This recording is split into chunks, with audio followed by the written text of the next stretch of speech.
I decided about a year and a half ago, Kim Sargent from KVEC brought us a new teaching tool that was originally intended for high school. It's called QFT. It's called Question Formulation Technique. It's something very basic, but very quickly, it's just you ask as many questions as you can. You don't stop to discuss, judge, or answer the questions. If they make statements, you turn them into questions. It's very basic, but it helps children, and essentially it was for high school, helps them to create better questions. So when she exposed us to this, she said, okay, this is a high school tool. She didn't say, here's what you could do in kindergarten. She said, what are you going to do with this? How are you going to take this? Can you take this back and modify it? And if you can, I want to know about it. So we went back to Southside and we decided that we were going to turn this tool into a kindergarten working tool. And let me give credit to Dan Rothstein and Lou Santana. They're co-authors of Making Just One Change, which is where this QFT technique came from. It's from the Right Question Institute. You can go on. No, actually go back for a second. My problem of practice was twofold. Actually, I wanted to prove to myself that I could use this QFT because I saw how important it could be and what a great tool it would be in kindergarten. But my problem of practice was to take a kindergarten classroom, use QFT, and make it so that most students would be able to generate better questions by the end, and I was going to compare my students to a kindergarten who hasn't been exposed to QFT. So in the fall, we started early September. You can go on, I showed them this picture, and it's obviously of a worm. You can go to the next slide. All I did was show them this picture of the worm. It's from Wiggling Worms. It's one of their favorite units, which we're getting ready to do. Ask all the questions you can about this picture. And go to the next slide. So I sat down with each individual student, and my scoring rubric or scoring guide, they received a 0 if they were silent or if they shrugged. I got a lot of that. If they made statements or asked questions off topic, they got a 1. If they made statements on topic, they just made a statement instead of a question, they got a 2. If they asked less than 3, so 1 or 2 questions on topic, then they got a 3. And if they scored a 4 if they asked 3 or more questions. Well, you can see my class is the blue. Miss Doe's class is the red. And so this is the beginning. So we are pretty evenly matched. We each had 5 students that just did this to me. They didn't even say, I don't know. They just shrugged their little shoulders. Then I had 2, she had 3 that made statements that were off topic.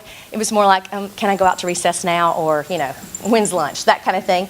But you see where most of the majority fell. 13 and 10, they made statements about it. That's a worm. Those are rocks. Those are plants. They made statements about what they saw. Asking 2 or 1 question, she had 2 students, and the question was, both of them asked the same question, is that a worm? So, nobody asked more than 3 questions. They just kind of, they just didn't know what to ask. You can go on. So that's where we started.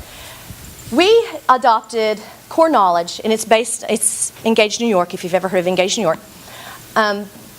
We have domains, which are part of the listening and learning strand. And this was our first unit on farms. It was farms and plants. So, and all you do, I sat in front of my kindergarten students and I said, ask all the questions you can about this picture. Well, obviously, in August, September, they can only write their name, pretty much. If that, we're happy when they can write their name.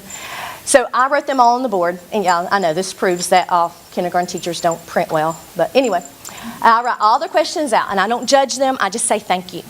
If they make a statement, we turn it into a question. They gave me things like, is that a tractor? Is that a dog? Is that a house? Is that a hat? Is that a farm? Is that a man? Then you get a few. What is that beside the barn? They wanted to know about the silo. Why are there clouds? Is that dirt? Where was this picture taken? Then you read the lesson, and then we go back and we answer. And we started talking about just what we can answer yes. Those little Y's are just what we answered yes. Some we can answer yes or no.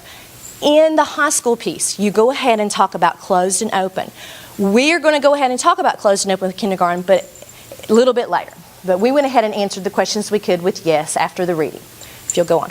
So one of the next ones, this was covered. The first Thanksgiving was covered with Post-it notes. I showed them the picture of this book. Obviously, it's around Thanksgiving time. And it was right before our Native American unit. They asked things like, the very first question was, are there 3 boys? What are they doing? Is that food? Why are there two girls? I think this student did not like this question and was just trying to let this student know, those aren't boys. But anyway, they said, why are there two girls? Are they good? Are they attacking? They're talking about the natives back here. I would ask, if they gave me something like that, are they attacking? I would say, who are you asking about? And I'll let them come up and point. Is it Thanksgiving? They kind of clued in to that it might be Thanksgiving because of the time of year. Are those Indians? Of course, that's the term they're going to use before we started talking about Native Americans. So we continued with this same thing. After we read it, then we saw if we could answer some of the questions that were there. And we continue this through each unit. You can go on. When we got into our Native American unit, this was not the first day. This was after a couple of lessons. And I want you to look at the change in the vocabulary. They already had some Lakota Sioux. They'd already learned a little bit about the Lakota Sioux. And so with the second lesson on Lakota Sioux, which they didn't know this was going to be Lakota Sioux, they assumed it was. But they started asking questions like, are they going to shoot the buffalo? Are they chasing the food? Are they getting ready to battle? Why does the Lakota Sioux ride horses? They wanted to know what that was on and behind the horses. And it all led to, the lesson was about how they moved their teepees to follow the buffalo. So it was really good that I could see that they were starting to ask some better questions and using the vocabulary that they were exposed to. You can go on. And this continued all throughout. This was our seasons. And I was real impressed with their vocabulary because during the plants, we talked about deciduous, evergreen, and the word dormant. We talked more than that, but you can see in their questions, are those trees dormant? Are there deciduous? Because there were some dead-looking trees in the background. Are those deciduous trees back there? Are those evergreen trees? So you can see that they're starting asking more questions about their learning, and they're using the vocabulary. Go on. Now, this was right in January, and we started talking about open and closed questions. After we did this list, and there were some really good questions here, but I picked 5, and my assistant helped me. She wrote them on tag board. You can go on. And I cut them up and handed them to 5 groups of students. I mixed up the words. I made sure they could read them. We read them together. This is where I'm crossing over, not just using the questions, but now I'm using it for the skills. Because now we're talking about the difference between letters and words. We're talking about how to put a sentence together. The punctuation mark comes at the end. So together, and I just noticed when I was looking at this the other day, we had honey money that day they got to spend, and one of the rewards were getting their hair colored. So I don't want you to think that my class is all punk rockers. But that's why you see a green head and an orange head and a purple head. But they loved this. They thought this was so much fun to be able to put this sentence together, read it. They were pointing out the capital letter at the beginning, the question mark at the end. So it's more than just teaching them how to answer questions. It really is, it's bleeding over into skills. You can go. I wanted to show this one. I know you're sick of seeing all these questions. I wanted to show you this picture. And I wish I hadn't written the word Columbus up there because I would like to have known your reaction to this picture. My kids had a religious reaction to this picture, and I can't really explain why, but they thought that was Jesus. Is that Jesus? Is this God? I don't know if they saw the nuns and the priests and it just kind of gave them the feel. Is that a church? So you can go on. Here now, I'm cutting the sentence strips apart. I'm not rewriting. I'm cutting my chart paper apart now. I'm doing it on chart paper. They're cutting them up. They're underlining tricky words. So tricky words are kind of like sight words. So are the people in the castle, is that a church? I don't know. They were just having a religious experience. Keep going. What's that guy pointing at? What's that? Are they in heaven? Well, then we read the Columbus and we answered those questions. So you can keep going. And this continues. This was our colonial unit that we just started. Go on to the next one if you don't care. The lady that was dipping the candles, they said, is she sitting on a lamp? Which I thought was hysterical. But they are starting to ask better. And you'll notice we started out with a lot of is's. Now we're getting into whys and whens and where. And it's really continuing on. So now I'll show you my research. At the end, here's the post-test. Same picture of the worm.